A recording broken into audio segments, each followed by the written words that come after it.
성경 말씀 베드로전서 1장 18절 19절입니다. 베드로전서 1장 18절 19절 같이 읽겠습니다.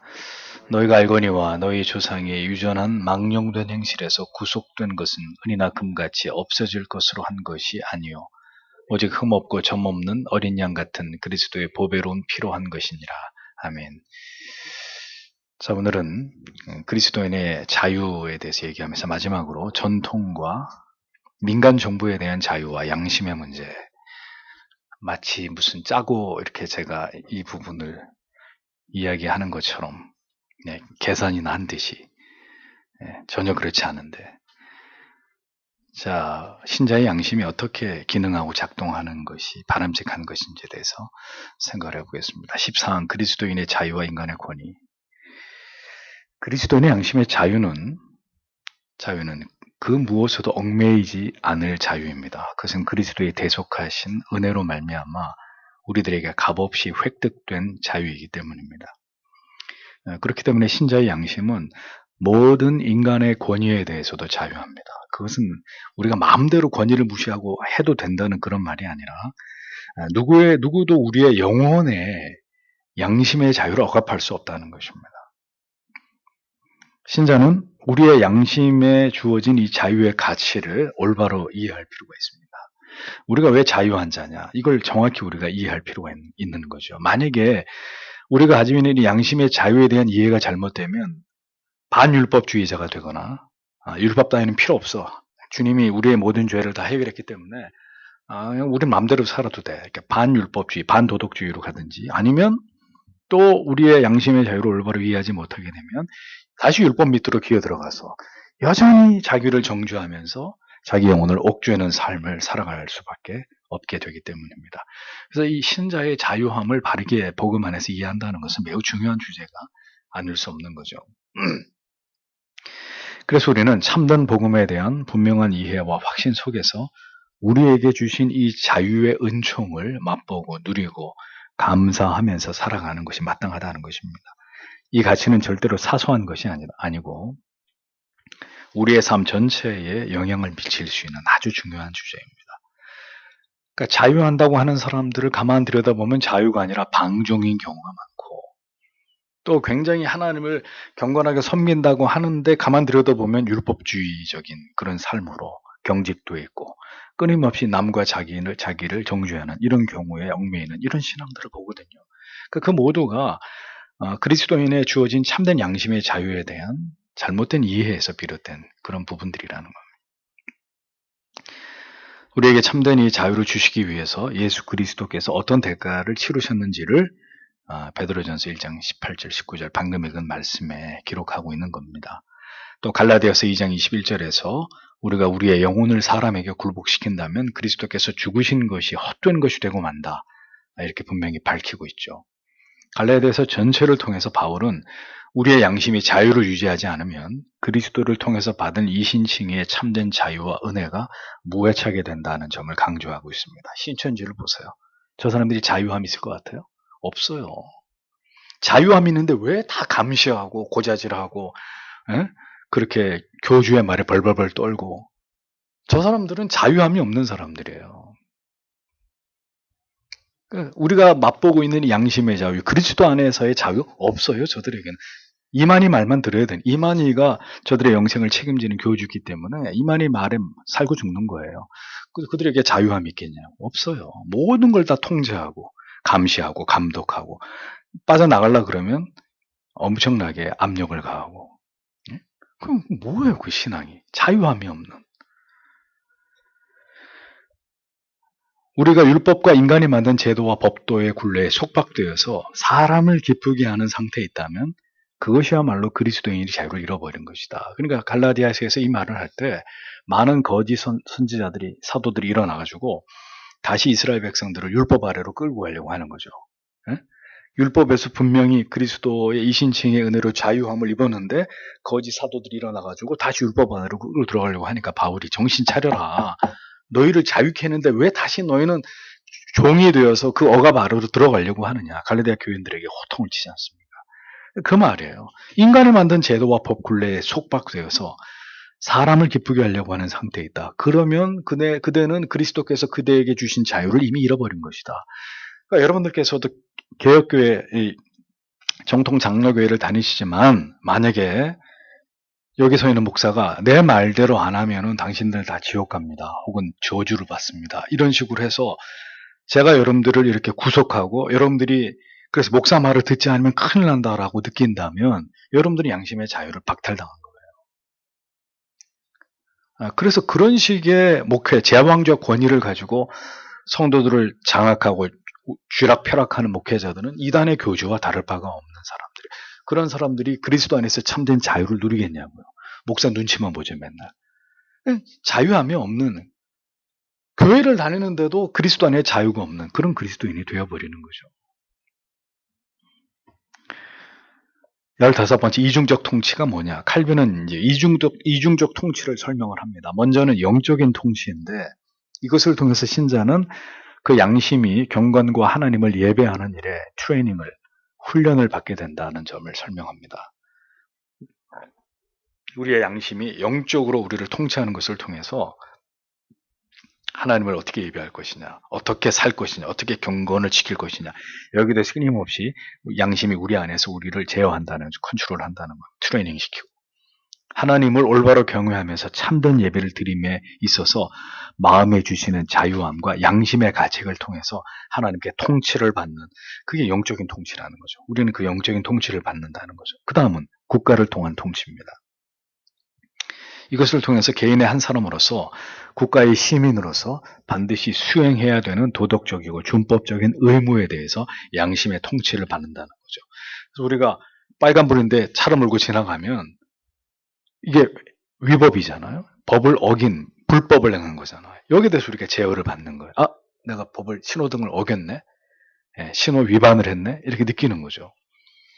그러니까 세상의 법과 제도를 어길 때 또 이것에 있어서 양심이 반응하는 거죠. 그러니까 하나님과 관련해서 양심이 반응하고 또 세상의 법을 지키냐 지키지 않냐, 그 사람이 도덕적이냐 도덕적이지 않느냐의 문제에 대해서 또 양심이 반응을 하는 이런 작용이 우리 안에서 일어난다는 겁니다. 이 두 가지 경우를 영적 관할권, 세속적 관할권이라고 구분해서 칼빈이 이것을 이렇게 부르고 있는데, 영적 관할권이란 영적인 생활에 관련된 것이고 세속적 관할권은 이 땅에서 우리가 한 시민으로서, 국가의 한 국민으로서 살아가면서 우리의 육신의 생활과 관련된 문제들, 그러니까 뭘 먹을지 입을지 어떻게 살지, 집을 어떻게 사고 어떻게 타인과 관계를 유지하면서 그에게 해를 끼치지 않으면서 법을 지키면서 남에게 위해를 가하지 않으면서 살지, 이런 문제들에 관한 것이라는 겁니다.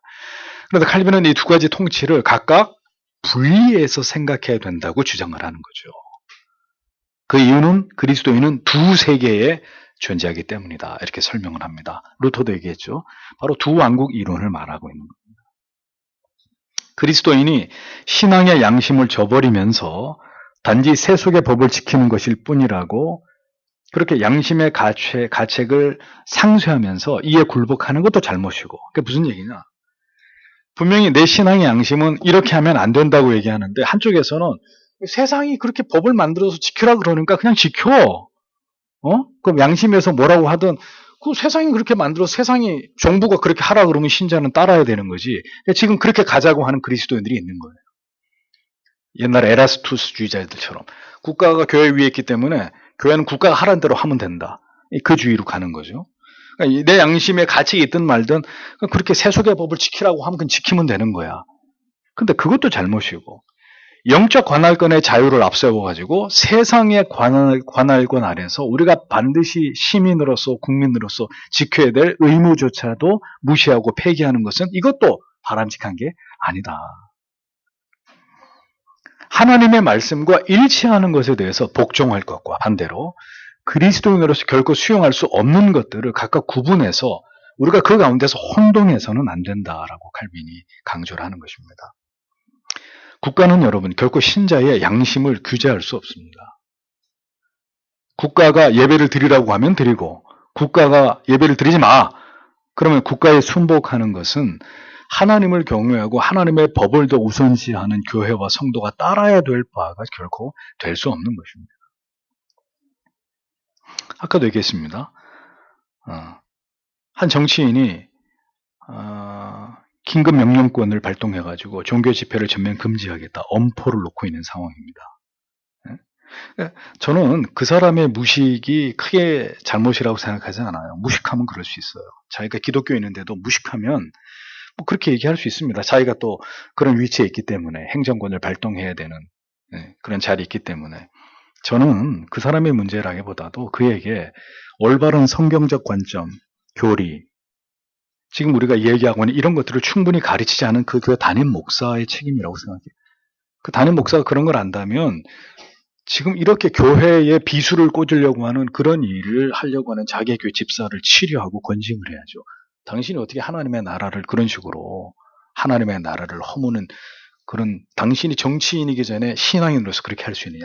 당신의 신앙 양심은 뭘 말하고 있느냐. 꾸짖어야 되는 거죠. 자유민주주의 국가의 헌법이 보장하고 있는 종교의 자유를 일개 정치인이 교회를 향해서 예배 중지를 명령한다. 오만과 무지가 하늘을 찌르는 일입니다. 그러니까 그 일이 정치인이기 전에 한 교인으로서 그렇게 생각했다는 사실 자체가 경악을 금치 못하게 되는데 그게 오늘날 교회 수준이라는 거예요. 그러니까 교회가 어떤 결정을 할 때 전혀 하나님의 뜻을 고려하거나 성경적인 교리적인 지지를 받거나 관심 없는 거예요. 그냥 이렇게 생각해 보는 거죠. 객관적으로.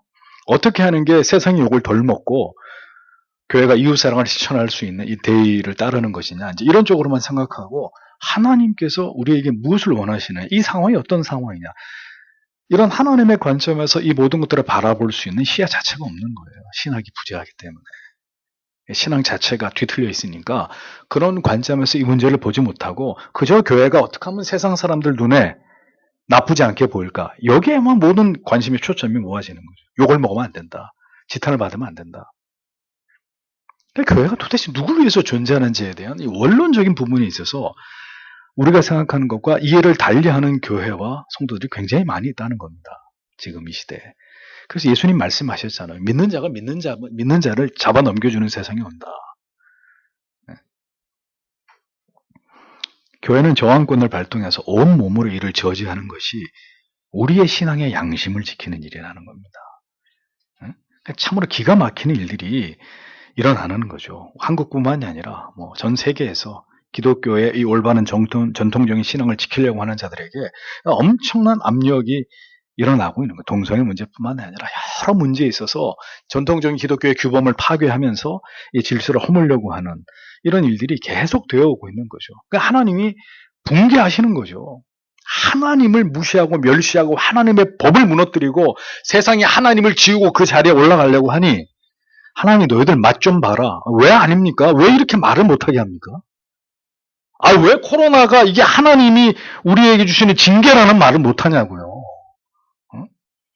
그렇게 말하지 말라고 이게 여기저기서 무슨 신학교 교수들도 그런 글을 쓰고 내가 참 기가 막혀서 그만하겠습니다. 흥분하면 안 되니까. 국가는 종교의 자유와 양심의 자유를 가진 시민에게 어떤 법도 강제할 수 없습니다. 세상 나라와 하나님의 나라는 분리되어 있기 때문입니다. 그러면 지성교회는 세상의 법을 깡그리 무시하면서 존재해도 괜찮다는 말이냐? 절대로 아니죠. 교회는 세상의 그 어떤 기관보다 더 정직하고 투명하게 법을 준수하고 권위에 순복해야 합니다. 다만 하나님의 법과 세상의 법에 충돌할 때 신자는 자기의 신앙의 양심을 지키기 위해서 세상의 목숨을 걸고 저항할 수밖에 없는 거죠. 저항할 수 있어야 하는 것입니다. 그래서 가만 보면 여러분 보십시오. 신사참배한 교회가 신사참배를 가게하는 목사들이 더 큰 소리로 자기들 잘못한 거 없다고 오히려 감옥에 들어가 있었던 목사들이 교회를 돌보지 않고 성도들을 돌보지 않은 당신들이 주범이지 적반하장도 유분수죠. 두려운 개가 더 크게 짖는다고. 항상 그런 식이에요. 저희는 그냥 조용히 우린 예배를 드리고 예배 드리지 않는 교회는 그럼 그렇게 하든가 그랬을 뿐인데 예배를 드리는 교회들이 더 큰 소리를 내면서 지금 이런 식의 예배를 드리는 이런 율법주의적이고 성전 중심의 아주 잘못된 신앙을 가진 교회들이 있다? 이런 식으로 비난을 한단 말입니다. 그래서 참을 수 없는 거예요. 저희는 그런 교회들이 그렇게 내린 결정들에 대해서 그들이 알아서 하나님 앞에서 책임을 지는 거 그렇게 하라 이겁니다. 누가 뭐라 그랬어요? 우리는 그냥 계속 예배를 드리겠다. 그러면 그냥 그렇게 인정하고 가면 되는데 왜 예배를 폐지한 교회들이 인터넷 예배가 가장 성경적인 예배라는 둥, 예배를 드리는 교회가 정신 나간 교회라는 둥, 이제 이렇게 하니까 제가 이런 말씀을 드리는 것은 여러분 가운데 이 판단이 분명치 않은 분들은 혼란에 빠지시는 거잖아요. 어떤 교회는 왜 예배를 안 드리는데 우리는 예배를 드려? 예배를 드리는 교회들이 그럼 이상한 교회야? 그래서 할 수 없이 또 말씀드릴 수밖에 없는 거예요. 그게 아니라고. 우리의 양심이 오늘 아까도 우리 저 형제하고 얘기하면서 그런 얘기를 하고 온라인으로 예배를 드리는 예배가 아니라는 거죠. 예배 드리다 말고 일어나서 다른 뭐 하고 뭐 커피 마시고 이러면 우리 양심이 느끼는 거야. 이게 예배가 될 수 없구나. 이게 본인들이 경험해보면 아는 거죠. 이제 한 주, 두 주 온라인 예배를 드리는데 성도들 중에 영적으로 정말 민감한 사람들은 이게 공적 예배가 이렇게 중요한 거구나. 이게 이렇게 뭐 집에서 인터넷을 틀어놓고 예배한다는 게 이게 안 될 이유구나. 서서 느낄 겁니다. 이렇게 계속 가다가는 큰일 나겠구나 느낄 거예요. 그게 우리의 신앙 양심에서 비롯되는 일이란 말이죠. 이게 하나님을 바르게 예배하는 건가? 아닌 것 같은데. 이런 느낌이 오는 거예요. 감출 수 없는 신호가 오는 거죠. 양심이란 하나님의 공의에 대한 지각을 가져서 그것이 증인이 되어 죄를 숨기지 못하도록 만들고 오히려 그들을 하나님의 법정에 죄인으로 세우도록 하는 그 기능을 의미한다고 칼빈이 정의를 했습니다. 그러면서 이런 말을 또 인용하죠. 양심은 1,000명의 증인과 같은 것이다. 1,000명의 증인이 시뻘겋게 눈을 뜨고 나를 쳐다보고 있는 거예요. 그게 양심이라는 거예요. 이렇게 하면 이렇게 걸리고 저렇게 하면 저렇게 걸리고 이건 아닌데. 그 양심이 하나님과 사람 사이에 있어서 사람이 자기 자신에 대해서 느끼는 가책에 대해서 그것을 집요하게 추궁하면서 스스로 정죄까지 하게 만든다는 거죠. 아무도 나를 손가락질하는 사람은 없는데 내 양심이 양심의 법정에서 나를 고발하는 거예요. 그러는 거 아니지. 그리스도인이. 신자가 그렇게 하는 거 아니지. 다른 사람이 날 그렇게 정죄하는 게 아니라 내가 내 자신에게서 그게 느껴지는 거예요. 이건 하나님이 기뻐하는 게 아니다. 이건 하나님이 원하시는 게 아니다. 이건 바람직한 신자의 길이 아니다. 로마서 2장 15절에서도 사도는 이런 일들은 그 양심이 증거가 되어 그 생각들이 서로 혹은 고발하며 혹은 변명하여 그 마음에 새긴 율법의 행위를 나타내느니라 이렇게 기록하면서 양심의 기능을 분명히 설명하고 있지 않습니까? 양심은 언제나 우리를 하나님의 법정으로 인도합니다. 그래서 우리의 모든 숨은 죄들이 드러나게 하고 하나님 앞에서 그것을 해결하라고 우리에게 요청합니다. 해결해. 하나님 앞으로 가져가서 해결해야 돼. 너 그렇게 감추고 있으면 안 돼. 그 하나님 앞으로, 그리스도 앞으로 가져가. 그거 해결해야 돼. 우리를 그렇게 계속 자극하고 요청한단 말이죠. 그러므로 그리스도인은 언제나 자신의 양심을 무디게 하지 않기 위해서 노력해야 된다는 거죠. 베드로 사도 역시 베드로전서 3장 21절에서 선한 양심이 하나님을 향하여 찾아가는 것이라고 표현하므로 우리가 그리스도를 통해 은혜를 얻을 때 우리가 더 담대하게 하나님 앞으로 나아갈 수 있다는 것을 설명을 하고 있지 않습니까? 그러니까 양심의 민감한 반응을 통해서 우리는 죄를 깨달아 하나님 앞에 나아가서 우리의 죄를 자백하고 다시 우리의 영혼이 자유함을 잊게 될지언정 우리가 다시 정죄 아래서 죄책의 눌림 아래 살아가는 일은 일어나게 해서는 안 된다라고 성경이 말씀하는 것입니다. 그래서 여러분 우리가 강팍해진다라는 말을 하잖아요. 강팍해진다. 그게 뭐냐? 양심이 서서히 마비되어 갈 때 드러나는 반응이에요. 강팍해지는 거예요. 그리스도인이. 양심의 기능이 살아있으면 강팍한 정도까지는 못 가요. 거기까지 가기 전에 양심이 자꾸 돌아와 그렇게 하면 안 돼. 그런데 그 단계를 딱 넘어가면 양심의 소리도 계속 동일한 볼륨으로 들리지 않아요. 처음에는 양심의 소리가 강하게 외쳐요. 근데 그걸 자꾸 묵살하고 또 묵살하면 양심의 소리가 급격히 줄어드는 거예요. 그래서 나중에는 양심이 화인 맞은 양심이 되어버려요. 그럼 어떻게 돼요? 강팍해지는 거예요. 다 필요 없어요. 이제부터는. 누구 말도 필요 없고 다 필요 없는 거예요. 그냥 내 방식대로 내가 하고 싶은데 신자의 마음이 영원히 돌처럼 그렇게 굳어버리는 거예요. 강팍해지는 거죠. 양심의 기능이 완전히 거의 소멸됐다는 걸 보여주는 것이죠. 양심의 민감한 반응을 통해서 우리는 죄를 깨달아서 하나님 앞에 나아가서 죄를 자백하고 영혼의 자유함을 계속 회복해 나가는. 그래서 죄를 지어서 주님 앞에 주여 내 죄를 용서해 주십시오. 이렇게 해서 마음이 낮아지는 것은 정상적인 거지만 죄책감에 눌려가지고 나 같은 놈은 죽어야 돼. 나 같은 놈은 구원받지 못했을 거야. 그건 아니라는 거예요. 그거는 양심의 기능이 정상적으로 작동하지 않고 있다. 다시 말하면 신자의 자유함에 대한 이해가 없을 때 일어나게 되는 반응이 된다. 그러므로 성도는 어쨌든 진리 안에서 성령을 통해서 기능하는 양심의 소리에 귀를 기울여야 하고 그 안에서 참된 자유함을 누리는 삶을 살아가는 자들이 되어야 한다는 거죠. 그러니까 그 양심의 기능이 아주 센시티브하게 민감하게 작동하게 하는 그 매체가 뭐예요? 은혜의 방편인 거예요. 그러니까 은혜의 방편을 가까이 하는 사람은 그 양심이 선한 양심, 바울이 말한 것처럼 그 선한 양심의 상태를 잘 유지하면서 그 양심이 잘 반응을 해서 우리로 하여금 죄로 인한 강팍으로부터 강팍으로 나가지 못하도록 우리 안에서 잘 그 작동을 기능을 하게 되지만 은혜의 방편들을 다 멀리하면서 우리의 양심이 무뎌지고 양심의 두꺼운 각질이 끼어지도록 그것을 방치하게 되면 어떻게 돼요? 강팍으로 가는 거예요. 그래서 그것을 우리가 잘 염두하고 우리의 양심을 잘 하나님 앞에서 관리하려고 하는 이런 마음이 우리에게 분명히 요구된다는 것입니다. 16번째 양심의 자유. 사람들 간에는 그 행위가 중요하듯이 그러니까 사람의 행위에 의해서 이게 관계가 결정되잖아요. 나한테 좋은 행위, 나한테 선을 내가 좋아하는 행동을 많이 해주면은 그 사람은 가까워지는 거고 갈등이 없는 거지만 나한테 불편한 말, 쐐기를 박는 말, 나한테 힘든 행동을 계속하면 관계가 어려워지지 않습니까? 그러니까 그렇듯이 그럼 하나님과의 관계에 있어서 이걸 결정하는 게 뭐냐? 양심이라는 거예요. 우리의 양심. 우리의 양심을 하나님 앞에서 어떻게 기능할 것이냐에 대한 문제를 통해서 하나님과 깊이 교제하고 가까워질 수도 있고 하나님과 멀어질 수도 있는 것입니다. 그러니까 선한 양심이란 내적인 마음의 진실함이고 이것을 통해서 우리는 더 하나님과 깊이 교제하고 가까워질 수 있다고 칼빈이 얘기합니다.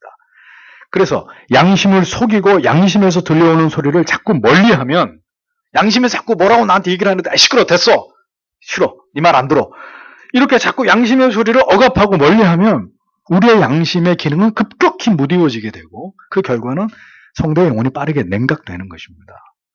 결국 하나님과 멀어지게 되는 결과를 피할 수 없게 되는 것이죠. 그래서 바울은 디모데전서 1장 5절에서 이 교훈의 목적은 청결한 마음과 선한 양심과 거짓이 없는 믿음에서 나오는 사랑이거늘 이렇게 말했습니다. 또 같은 장 19절에서는 믿음과 착한 양심을 가지라. 어떤 이들은 이 양심을 버렸고 그 믿음에 관하여서는 파선하였느니라. 보세요. 양심을 잘 컨트롤하지 않고 양심의 문제를 가볍게 여기면 믿음이 파선하게 되는. 그만큼 신자의 양심이라고 하는 것은 굉장히 중요한 문제라는 거죠. 사도는 이러한 말씀을 통해서 양심이란 하나님을 섬기고자 하는 살아있는 성향이고 경건함과 거룩함으로 살기를 바라는 순전한 열심이다. 그것이 우리의 양심에서 나온다는 겁니다. 그러므로 여러분 탈무드에 이런 말이 있잖아요. 하나님이 우리에게 주신 가장 최고의 선물은 양심이다. 그래서 성도는 바울이 말한 것처럼 착한 양심, 선한 양심을 갖고 그렇게 그 선한 양심으로 하나님을 바르게 신앙하려고 하는 그 마음을 굳게 붙들고 그 부분을 놓고 하나님 앞에 기도하는 사람들이 되어야 되는 것입니다. 자기 양심을 늘 민감하게 관리하는 그런 사람들이 되어야 된다는 거죠. 아까도 말씀드린 대로 은혜의 방편을 통해서 경건의 훈련을 끊임없이 계속해 나아가는 것을 통해서만 우리의 선한 양심이 잘 관리되고 그 양심이 하나님의 뜻 앞에 민감하게 반응할 수 있다는 것. 더 하나님의 말씀을 깊이 묵상하고 하나님을 가까이 하고 깊은 기도 속에서 때때로 자기를 깊이 성찰하는 일에 힘쓸 때 성도의 양심은 더 민감해지고 하나님의 뜻에 즉각적으로 반응하는 민첩한 이런 양심을 갖게 되는 것입니다. 양심이 사람들 사이에서도 올바로 기능해야 합니다. 사도행전 24장 16절 하나님과 사람을 대하여 항상 양심에 거리낌이 없기를 힘쓰노라 그랬죠. 여러분, 하나님에 대해서만 양심이 작용하는 게 아니라 내가 어떤 형제를 불편하게 만들어서 내가 어떤 자매를 괴롭게 했단 말이에요. 내가 그를 미워하고 그에게서 내 마음이 그를 향해서 이렇게 배쳐간다. 그럼 우리의 양심이 네가 그렇게 하면서 어떻게 성도를 사랑한다고 말하냐?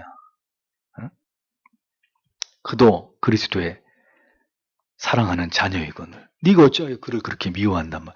우리의 양심이 우리를 가만히 내버려 두지 않아요. 그러니까 양심이 사람들 사이에도 기능하는 거예요. 그래서 담을 쌓지 말아야지. 불편해지지 말아야지. 내가 손을 내밀어야지. 그리스도 안에서 좋은 관계를 유지해야지. 그렇게 양심이 우리를 시키는 거죠. 그럼 그 양심의 소리에 귀를 기울여야 되는 것입니다. 선한 양심의 열매는 사람들에게 분명히 나타납니다. 무엇보다 중요한 것은 그런데 이 사람과의 사이에서 양심보다도 더 중요한 것은 우리의 양심은 하나님과 우리와의 관계를 결정짓는 중요한 요소라는 점을 우리가 분명히 인식해야 된다는 거죠. 그러니까 양심이 정직하게 반응하려면 뭐가 전제가 돼야 되느냐? 하나님의 법을 정확하게 알아야 돼요. 그렇죠? 법을 알고 있어야 그 법을 어겼을 때 양심이 즉각 반응을 할 거 아니에요. 근데 법을 몰라요. 법을 모르면 내가 범법을 했는지 준법을 했는지 알 길이 없잖아요. 이 법인지 모르니까 양심의 가책이 생기지 않으니까 계속 그 법을 어기는 죄를 저질렀단 말이죠. 나중에 깨닫고 보니까 그게 다 죄였어요. 그러니까 하나님의 법에 대해서 모르면 우리의 양심이 하나님의 법에 대한 무지 속에서 계속 그 죄를 저지르게 되는 거예요. 그럼 하나님이 너는 그게 내 법인지 모르고 저지른 거니까 죄 아니야. 이렇게 해주시면 참 감사한데 아니거든요. 나중에 그 죄를 다 깨닫게 하는 거죠. 그럼 그때 이제 양심이 반응하는 내가 무죄한 가운데 저지른 그 죄가 그런 행동들이 그게 다 죄였구나. 깨닫게 되는 거죠. 그래서 하나님의 법을 우리가 올바로 알아야 되고 그 법 앞에서 언제나 우리의 양심이 정상적으로 기능하고 반응하도록 해야 된다는 것입니다. 그래서 여러분 우리가 십계명을 예배 가운데 십계명을 같이 읽고 참회 기도를 하는 이유는 율법의 거울에 비추어 보자는 거예요. 방금 읽은 율법의 거울 앞에서 내가 안식일을 거룩히 지켰냐, 내가 부모를 공경했냐, 내가 진짜 살이 나지 않았냐, 내가 다른 사람들 미워하고 아유 저놈의 자식 제발 죽었으면 좋겠다 이런 악한 마음을 품지 않았나 비추어 보는 거죠. 내 양심에다가. 그리고 회개하는 거잖아요. 참회하는 거잖아요. 법을 알아야 된다. 마음을 청결하게 하고 정욕을 제어하라고 명령하시면서 음란과 더러운 말까지도 하나님이 모두 금하시게 했죠. 그것을 우리가 말씀을 통해 깨닫는다면 우리는 양심의 법을 준수하기 위해서 노력하는 것이 바람직한 것이라는 겁니다. 그것이 우리의 영혼을 건강하게 지키는 길인 거죠. 양심의 가책을 느낄수록 우리 영혼은 약화되고 하나님과 멀어지게 되는 것이고 마귀가 틈을 타게 될 때 더욱 우리 자신에 대한 깊은 정죄와 비난 속에서 우리 영혼의 침체로부터 벗어날 길이 없는 이런 지경에 이르게 되는 것입니다. 여기서 또 이제 아디아포라의 문제를 얘기합니다. 아디아포라의 문제조차도 결국은 우리의 양심의 통제를 받아야 된다는 겁니다. 바울은 고린도전서 10장 28절 29절에서 누가 너에게 이것이 재물이라 말하거든 알게 한 자와 그 양심을 위하여 먹지 말라. 내가 말한 양심은 너희의 것이 아니요 남의 것이라. 이렇게 말씀했죠. 양심의 거리낌을 느끼고 행한다면 그것은 이미 죄가 된다.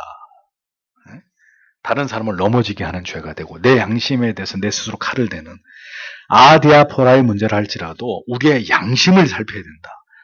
이게 죄가 나에게는 아무 문제가 되지 않은 건데 내 행동이 누군가를 넘어지게 한다면 그 아디아포라의 문제에 있어서도 내 양심이 나에게 보내는 사인을 우리는 귀담아 들어야 된다는 겁니다. 나한테는 문제가 생기지 않는데 믿음이 없는 저 자매한테 내 행동 때문에 문제가 생겨. 그럼 내 양심이 그렇게 하지 마. 그렇게 안 하는 거야. 그거 그냥 포기해. 그럼 그걸 따라야 된다는 겁니다. 양심의 자유함. 성도에게 평생을 하나님을 신앙함에 있어서 경건을 지켜 나아가는 일에 영혼의 급격한 약화나 그 믿음의 연약함이 오랫동안 지속되는 일에 있어서 우리의 양심이 여러분 굉장히 중요한 영향을 미친다는 것을 기억하십시오. 양심을 잘 컨트롤하는 사람은 영적인 건강을 잘 지켜 나아갈 수 있어도 자기의 양심을 올바르게 컨트롤하지 못하는 사람 계속 침체, 영적인 침체 혹은 영적인 급격한 약화 계속해서 믿음이 그 연약한 자리에서 앞을 향해 나아가지 못하는 이런 일들이 계속 반복될 수 있다는 거죠. 그러니까 그만큼 우리의 양심을 하나님 앞에서 우리가 어떻게 관리하느냐의 문제는 절대로 가벼운 문제가 아니라는 겁니다.